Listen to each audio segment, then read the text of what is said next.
Tahukah kamu, mungkin banyak di antara kamu pernah berpikir bahwa PBB tidak ada gunanya. Katanya menjaga perdamaian, tapi mengapa PBB tidak memberikan sanksi tegas kepada Israel atas pembantaian yang dilakukan olehnya terhadap rakyat Palestina? Nah, mungkin kamu perlu tahu sedikit mengapa hal itu bisa terjadi dan mengapa PBB seperti tidak ada gunanya. Di dalam Perserikatan Bangsa-Bangsa atau Dewan Keamanan PBB, ada satu kebijakan yang disebut sebagai hak veto. Hak veto ini hanya berlaku atau bisa digunakan oleh 5 negara, yaitu Amerika Serikat, Inggris, Prancis, Rusia, dan Tiongkok. Negara-negara ini disebut sebagai anggota tetap Dewan Keamanan. Dan dengan satu kata, veto, mereka bisa membatalkan keputusan yang telah disepakati oleh puluhan negara lainnya.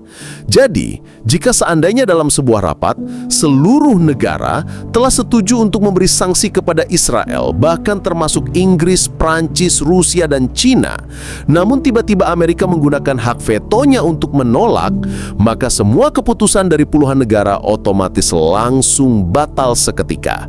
Seakan-akan, rapat selama berjam-jam sebelumnya di PBB tidak pernah terjadi dan semua suara dari puluhan negara dianggap tidak pernah ada.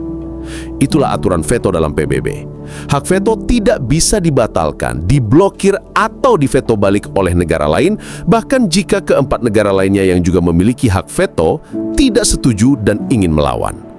Ketika veto digunakan, maka PBB tidak lebih hanya permainan anak-anak belaka.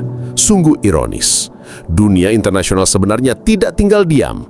Banyak negara telah mengecam keras tindakan Israel dan bahkan menyuarakan agar sanksi keras dijatuhkan. Namun yang terjadi, ya begitu.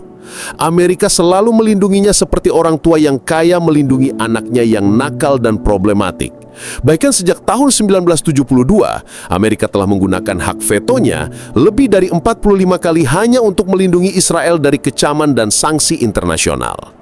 Namun, melihat ini membuat kita teringat hukum di negeri ini, terutama dalam sidang kasus Tom Lembong.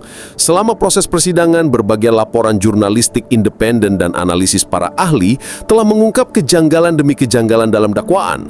Fakta-fakta di ruang sidang justru memperkuat posisi Tom, tapi semua itu diabaikan dan tiba-tiba diputuskan Tom Lembong dipenjara 4 tahun. Seolah-olah 23 sidang yang telah digelar sebelumnya tidak pernah ada, seolah-olah bukti dan logika tak diberi ruang dalam proses peradilan. PBB dan hukum sebenarnya bukan tidak berguna, namun sudah tidak adil sejak dalam struktur. Mereka juga dibuat untuk dominasi dan melindungi dirinya sendiri. Kamu boleh protes, kamu boleh tidak setuju, namun semua keputusan ada di tangan 5 negara. Begitulah kenyataan dunia. Mungkin prinsip dalam dunia kultivasi itu benar, yang kuatlah yang berkuasa, maka tak ada pilihan lain, kita harus menjadi kuat dan saat waktunya tiba, mari balikkan keadaan ini.